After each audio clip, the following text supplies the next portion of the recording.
सुप्रभात बच्चों। जैसा कि हम लोग जानते हैं कि हम लोगों का चैप्टर समास चल रहा है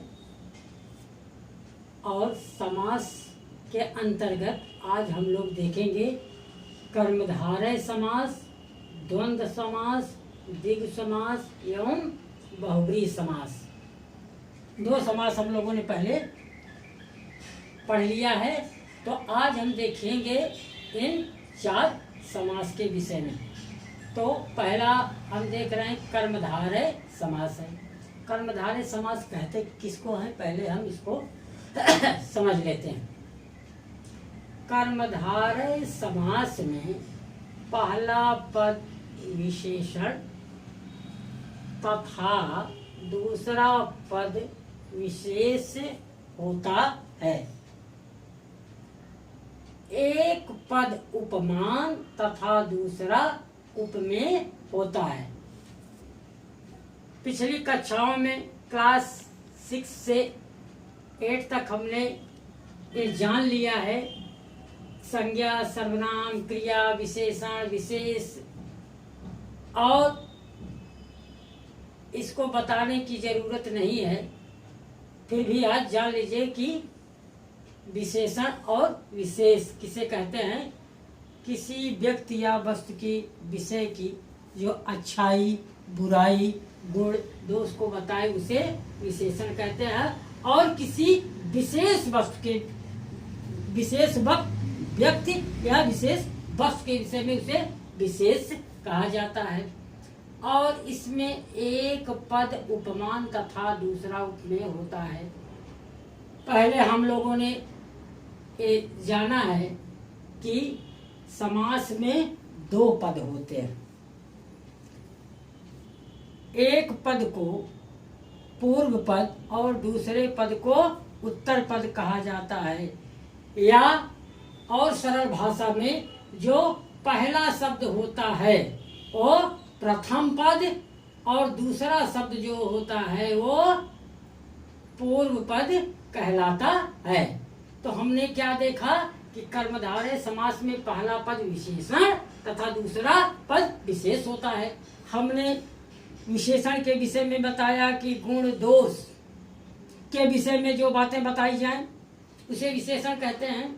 और व्यक्ति या वस्तु, कोई विशेष व्यक्ति वस्तु हो तो इसमें है कूप। कूप क्या है? विशेष। और अंध, अब ये कूप का मतलब होता है बच्चों कुआं। अब कुएं की विशेषता बता रहा है क्या? अंध। कौन सा शब्द बता रहा है? अंध। तो अंधा है जो कूप, यानी अंध कूप।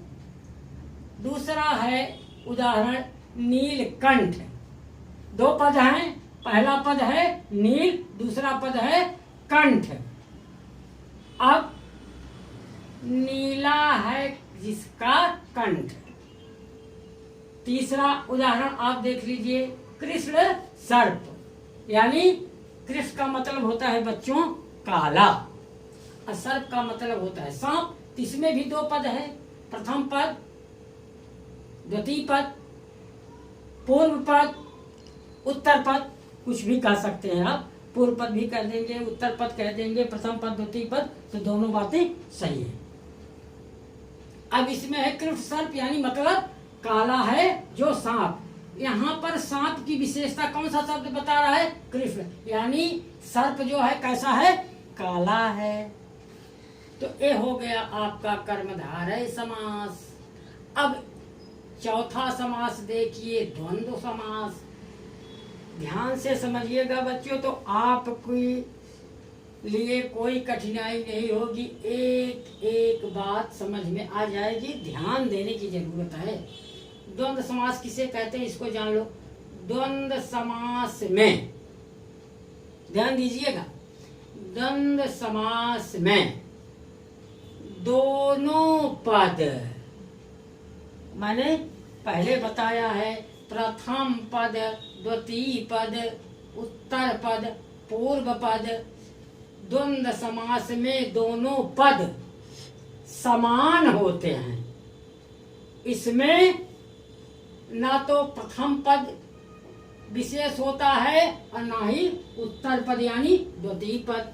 इसमें पदों को मिलाते समय ध्यान दीजिएगा, इसमें पदों को मिलाते समय योजक लुप्त हो जाता है। अब आप लोगों के सामने कठिनाई आती, कौन सी वाला योजक है?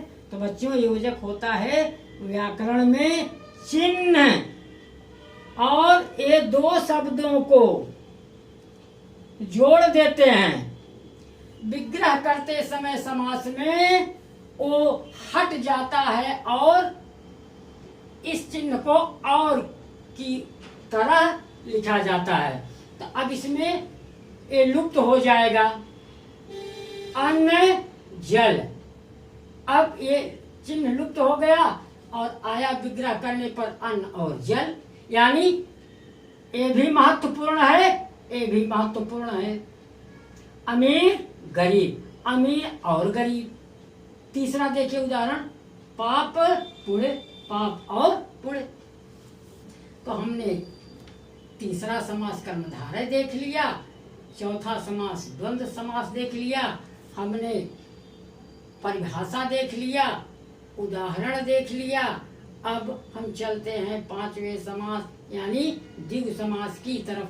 इसका अर्थ पहले समझ लीजिए कि द्विगु समास किसे कहते हैं। इस समास में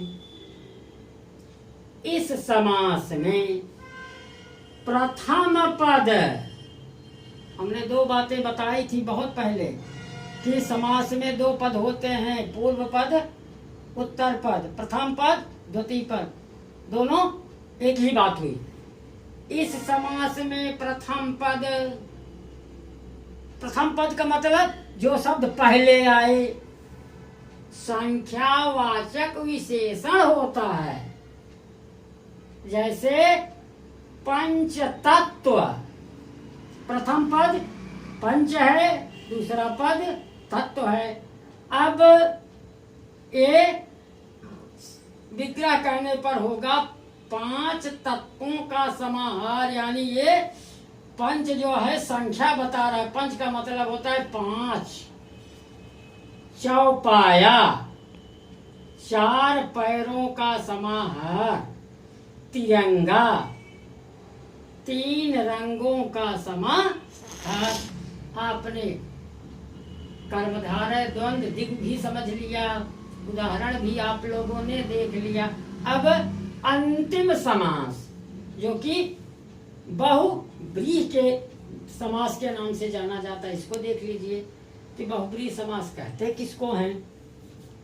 इस समास में प्रथम पद तथा द्वितीय पद मिलकर, ना तो प्रथम महत्वपूर्ण होता है ना दूसरा पद महत्वपूर्ण होता है, द्वितीय पद मिलकर तीसरे पद की ओर संकेत करते हैं। यानी न प्रथम महत्वपूर्ण है न द्वितीय महत्वपूर्ण, बल्कि तीसरा पद जो बनेगा वो महत्वपूर्ण हो जाएगा।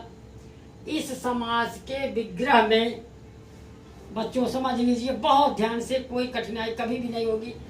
इस समास में ये शब्द जरूर आपको मिलेंगे, वाला, वाली, या, जिसका, जिसकी शब्द जरूर सम्मिलित रहेंगे। जैसे उदाहरण देखिए, अल्प बुद्धि, अल्प है बुद्धि जिसकी, हमने बताया है जिसका, जिसकी, वाला, वाली। अल्प है बुद्धि जिसका, अल्प बुद्धि। दूसरा उदाहरण, पंचानन, आनंद का मतलब होता है बेटा सिर। पांच हैं सिर जिसके, कन फटा, कान है जिसका फटा। हमने बताया जिसका, जिसकी, वाला, वाली, ये शब्द जरूर आपको बहुव्रीहि समास में मिलेंगे। तो समझ जाइएगा जब ये शब्द हैं तो ये बहुव्रीहि समास है, बहुव्रीहि समास का उदाहरण है। और जिसमें संख्यावाचक विशेषण होगा वो द्विगु समास होगा। और द्वंद्व समास में आप देखिएगा योजक लुप्त हो जाता है, यानी योजक चिन्ह लुप्त हो जाएगा। दोनों पद महत्वपूर्ण हैं। कर्मधारय समास में पहला पद विशेषण तथा दूसरा पद विशेष होता है। इसका उदाहरण आपने देख लिया। आज हम लोगों का समास का अध्याय यहीं पर समाप्त होता है। अब अगले दिन हम दूसरी चीज देखेंगे। धन्यवाद।